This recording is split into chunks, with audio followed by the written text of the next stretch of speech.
Agad namang pinabulaanan ng sandatahang lakas ng Pilipinas ang ipinamalita ng China na kontrolado na umano nito ang Sandy Cay sa loob ng ating Exclusive Economic Zone o EEZ.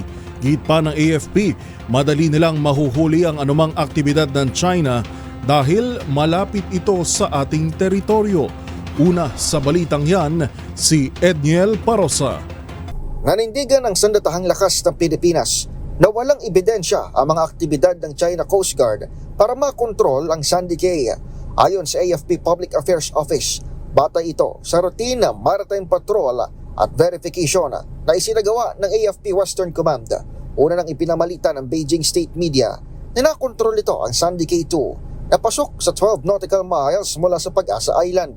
Pero sa isang pulong balitaan na sinabing AFP spokesperson for the West Philippine Sea, Rear Admiral Roy Vincent Trinidad, na madaling maispatan ang mga aktibidad sa lugar na ilang kilometro lamang ang layo sa mga okupadong teritoryo ng mga Pinoy. Sandy Cay is only approximately 3 kilometers from Pag-asa. It is within monitoring distance by our forces stationed on the island. And as mentioned by the NTF and the Philippine Coast Guard, there were no presence whatsoever monitored when we sent the interagency team to Sandy Cay.